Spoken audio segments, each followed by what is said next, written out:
درود برای همه بیننده‌های عزیز شبکه‌های اجتماعی رادیو وطن، آنهایی که ویدیو و عکس آنونس‌های ما را در یوتیوب، فیسبوک، اینستاگرام و یا تیک تاک می‌بینند. نشر 135 برنامه پرس کلوب است و شکل ویدیویی برای شما پیشنهاد می‌کنیم. شکل صدایی برنامه باشد پوره روزهای شنبه و یک شنبه از موج‌های رادیو وطن صدا دادند. مهمان نوبتی ما روزنامه‌نگار، نفری که یک زمان به سمت معاون دیرکتور رادیوی تاجیکستان نیز رسیده بودند و در اکثر اداره‌های این رادیو به حیث سرمحرر نیز کار و فعالیت کردند. تجربه کاری در تلویزیون سفینه و تاجیکستان را نیز دارند. حال حاضر سرمحرر اداره‌های صبح رادیوی تاجیکستان فیروزه سعید یا بیشتر شنونده ها را با نام فیروزه سعید و میشناسند. خوش آمدید میگویم. و سوال اولی ما همین بود که وقتی که در جامعه روزنامه‌نگاری و هنرمندا سراینده ها اومد در جهان، که در جامعه وقتی که یک نفر شناخته میشد پشت او نام و تهمت و حرف و آوازه های زیاد نیز میشود. ما از فیروزه سعید پرسیدیم که از همه آوازه‌ای که پشت نام شما بود و شما را خیلی نگران کرد یا شاید اندوهگین کرد یا خسته کرد، کدام آوازه و حرف و تهمت هایی بود؟ میشنویم جواب. رفتیم. اصلا ضعف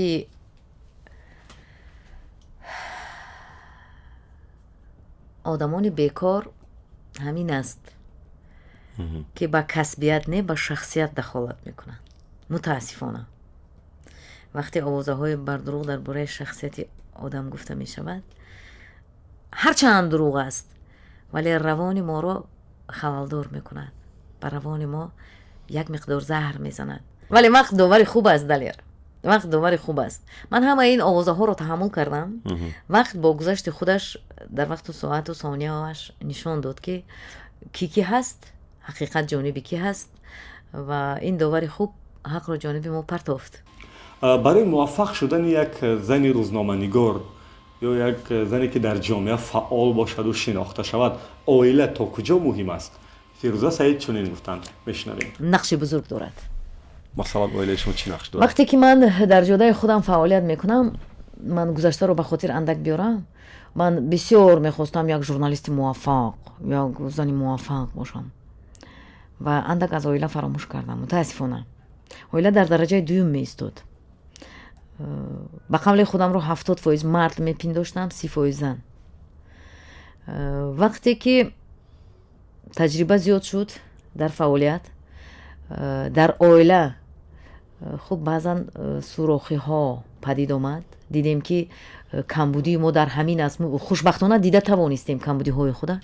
خلاصه کردیم که باید دستی خانواده رو گرفت، چون که وقتی می شود که فرزندان ما میگویند ما با ما از نام بزرگ شما، یا من بزرگ منشین ندارم، من اصلا بزرگ نمیگم، از نام شما فرض کردیم، نامک شما برای ما چی؟ بگوید که برای من چی کردی؟ من خوراند پوشاند میتوند یا نه؟ همون یک نامنویسی که پشت در شما استاده است به من چی داده توانست؟ اینا کی فهمیدید شما کدام سال؟ خوشبختانه سالی 5-6 سال پیش فهمیدم. دیر نشده بود؟ خوشبختانه که فهمیدم. اگر امروز میفهمیدم برای 5-6 سال دیگر نه، برای 10-15 سال دیگر دیر میکردم، واقعا دیر میکردم. و آمدم جانب عائله فرزندهای جمع کردم که همگی 2 نفر بودن. 18 سال یک پسر یک دختر داشتم. گفتم من با شمایم که چی میخواهند در کدام رشته. همه وقت من با آنها بودم، ولی متاسفانه شب هم شب زنده دار برنامه میکردم، صبح هم صبح برنامه میکردم، نصف روزی هم برنامه، در تلویزیون و رادیو هم برنامه میکردم، در کنسرت و در محفل های خاصه هم راویگی میکردم. عائله را سرجم کردیم، صاحب خانه هم شدیم در این 5-6 سال اخیر. بله. تو این وقت اجاره میشته؟ تو این وقت اجاره میشتیم. صاحب خانه هم شدیم. از 1 به 2، از 2 به 3 خانه گذاشتیم. تعمیر خوبم شرایط هم کردیم. بچه ها یکی تحصیل در خوب اکادمی فدراسیون اکادمی کارهای داخلی فدراسیون روسیه شهر کراسنویارسک میکنند. دیگری در کالج طبی ختم میکند امسال، نصیب باشد به دانشگاه ملی به فاکولته بیولوژی حجت سپرده است برای ادامه تحصیل. بعد فکر کردیم 2 فرزند کم است، باز یک فریضه خوب هم ساختیم. شکر از لطف خداوند 3.5 ساله شد. 3.5 ساله. اپای گلم بسیار خوب شد. میدونید وای аз мо миннатдор мешавад фардо ки ташаккур ки маро сохтед аз ин зебоиҳо, аз ин ободиву осоиштагии меҳанам, аз ин сифатҳои миллатам баҳра мебарам. хеле романтик аст дар зиндагӣ. идораи ҷавонии радиои тоҷикистон яке аз идораҳои бисёр муҳим дар радио мегӯянд. аксари мутахассисҳои соҳаи радио телевизион аз ин идора баромаданд ва то имрӯз дар бисёре аз радиоҳо ба ҳайси роҳбару дар вазифаҳои дигар низ кору фаъолият мекунанд. яъне ҳоло идораи ҷавонии радиои тоҷикистон дар чӣ вазъият аст ва шумо мегӯед ки барои чӣ ин идора инқадр муваффақ буд? ҷавоби Фирӯза Саидро мебинем. барои он ки имрӯз чунин идора нест. Бо идораи фарҳангӣ якҷоя ҷавонӣ ва фарҳангӣ як идора дар ҳайати радиои тоҷикистон фаъолият ин кори хуб шуд ки ҷудо фикр мекунам дар тамоми давлатҳои дунё, давлатҳои ба мо дӯсту бародар ҳам, ҳамсоя ҳам, давлатҳои мутараққии ҷаҳони Аврупо ҳам, дур ҳам, радиоканалҳои ҷавонӣ, молодёжный канал, ёшлик амал мекунанд. мо дар хуҷанд тирози ва ҷавонӣ бисёр дорем. хуб аст ки мо бояд дошта бошем. Хуб мебуд агар мо радиои ҳамхел як пешниҳод ман ҳам доштам ба ҷаноби Абдуқодир ҳамон вақт. вале радиои фарҳанг таъсис дода шуд дар ҳамон замоне ки бо он кас кор мекардем дар роҳбарияти радио. баъдан радиои фарҳанг таъсис додем. хуб радиои фуруғи олиёна овози тоҷик карданд ҳамон вақт. вале радиои ҷавонӣ ҳамихел ба гӯшаи фаромӯшӣ рафт. буд, имрӯз нест, вале зарурат ҳаст, эҳтиёҷ ҳаст ки бо ин қишри воқеан огоҳу ҳушёри ин замон, яъне ҷавонони имрӯз ки ояндасози миллат бошанд, мо бояд радиои ҷавонӣ дошта бошем. на танҳо шумо, балки як радио бояд дошта. ҳамон вақт идораи ҷавонӣ кори як радиои ҷавонӣ ҳам мекард. як суоли бисёр оддӣ дорам, шояд мушкилам бошад. аз Фирӯза Саидова пурсидам ки кӣ метавонад журналист шавад ё журналист бошад? ҷавоби аҷиб аст. гӯш мекунем. касе ки қалам дорад, касе ки ҳақиқат менигорад, касе ки ростин аст, касе ки муаддаб аст.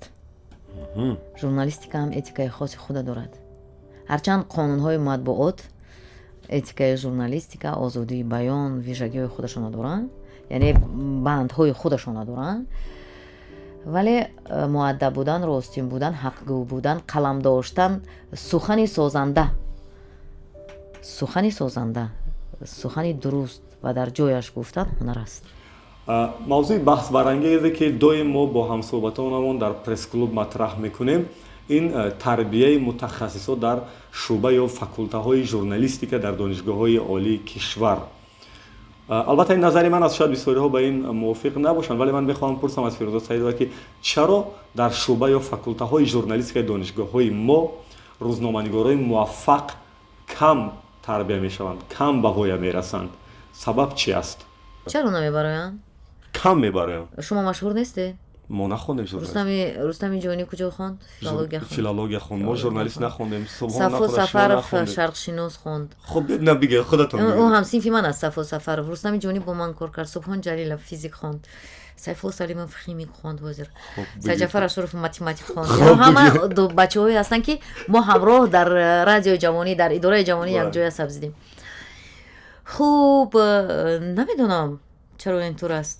шояд кадрҳо худашон тасодуфӣ онҷо барои таҳсил мераванд, ё шояд ба қадри бояду шояд таҳсил дида намешаванд, ё шояд дар бахши радио, телевизион, матбуот онҳое дастгирӣ намекунанд. шумо чӣ мегӯед?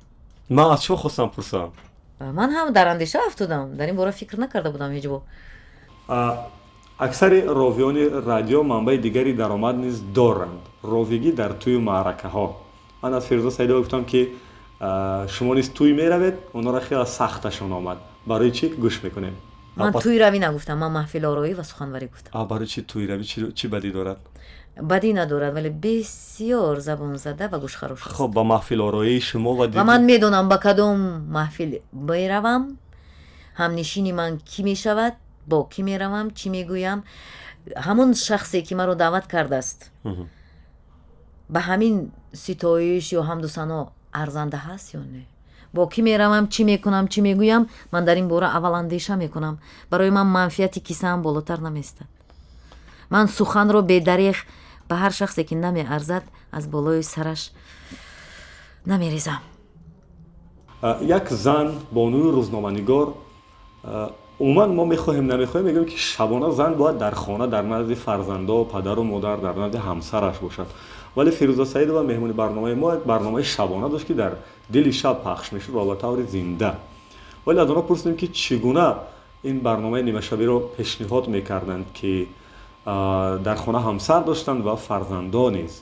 جوابشون رو گوش میکنیم. همسرم با فرهناز دلیر من رو می آوردن، بعد خودشون رفته یا اینکه فرهناز دلیر خوب میکردن در می بستیم، همسرم منم می آوردن در بیرون انتظار میشدن داخل ماشین، من افیر تمام میکردم، من گرفته میرفتن. خدمت کرده است. نباید زن شبانه در پیش همسر و فرزنداش باشد؟ باید باشد، ولی همسر من هم که بسیار شبانه در بریمون است، او حامی وطن است. یعنی پلیس است؟ پلیس است. در آخر صحبت من از ایشان خواهش کردم که چیزی برای ما زمزمه کنند. شاید برای شما سورپرایز باشد که فیروزه سعیدova سرودخوانی نیز میکنند. تا این وقت در هیچ کجا نسرایده بودند و باری اول برای شما از شادروان احمد ظاهر چند مصرع مهمان امروزه ما زمزمه میکنند. گوش میکنیم.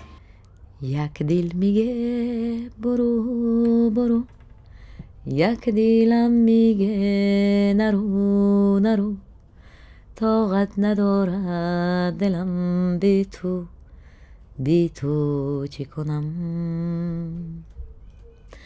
پیش عشقی زیبا زیبا، سیر کوچک دنیا، با یاد تو هم هر جا تنها ترکت نکنم. سلطان قلبم تو هستی، دروازه های دلم را شکستی، پیمان یاری تو با من ببستی، چشم انتظارم. یک دل میگم برو یک دلم میگم. سلامت سربلند خانه آباد باشید. شکل فشرده برنامه پرس کلوب شما تماشا کردید. شکل پررنگ باشد. روزهای شنبه یک شنبه از رادیو وطن صدا داد و برای مهمان‌های بعدی ما رو شنیدن شما هر شنبه یک شنبه موجه ما را پیگیری کنید و برای دیگر ویدیو عکس آنونس‌های ما را دیدن از شبکه‌های اجتماعی یوتیوب، فیسبوک، اینستاگرام و تیک تاک رادیو وطن حتما دیدن کنید. من دلیر امامعلی در وقت صحبت در نشر 135 برنامه پرس کلوب با فیروزه سعیدova چنین خلاصه برآوردم که مادر تاجیک هنوزم گردآفرید تولد میکند و گردآفرید به وایه میرساند. فیروزه سعیدova برای من گردآفریدی هستند در فضای وعای کشور. خدا کنه که سپید چنین گردآفریدها در آینده نیز زیاد شود. مؤلف برنامه پرس کلوب سبحان جلیلوف. پدرود میگیم تا نشرهای بعدی. وطن بشنوید و خودتون را احتیاط کنید. دلم را شکستی، پیمان یاری تو بر من بستی، چشم انتظارم.